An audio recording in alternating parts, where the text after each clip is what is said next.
PerkyPlanes and RC here, operating at 2.4 gigahertz, and got my good old coffee this morning.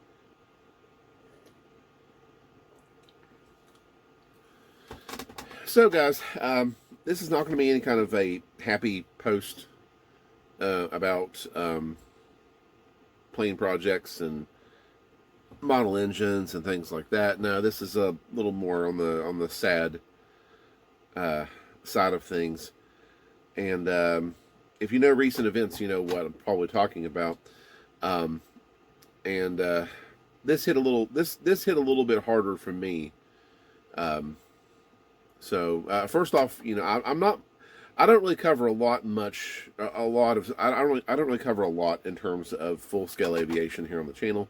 I do bring it up sometimes. You know, if there's a cool event going on or something like that, I'll provide some footage that maybe feature some full scale planes or something like that. But I'm talking about the UPS cargo plane crash that happened on Tuesday, basically, you know, resulted in a terrible accident, the death of the pilots, and I think they're still finding people that have been killed. I think the last number I heard was around 12 people that have been killed. Thankful, I mean, in a sense, you can say thankfully it wasn't a passenger jet, where the casualties could be more. But still, the casualty list here is still, you know, is anybody that gets killed in these accidents, you know, it's still tragic regardless. But I think what really gets me is with this particular situation is the fact that it was pretty close to home.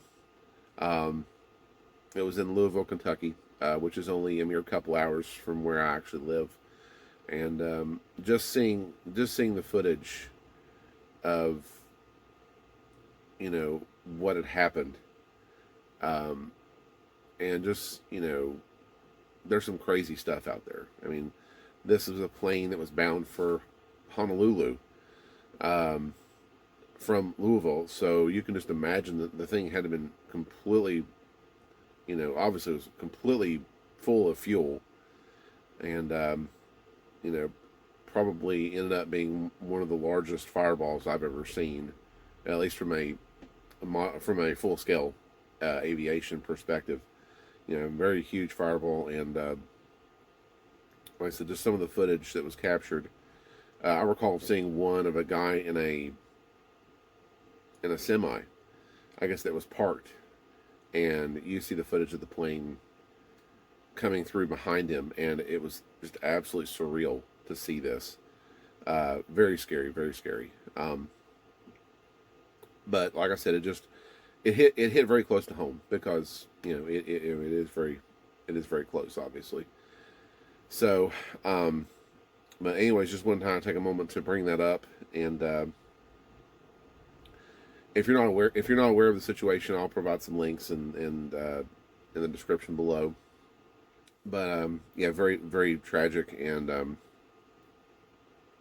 my heart goes out to any affected families from this, as far as those that were killed. And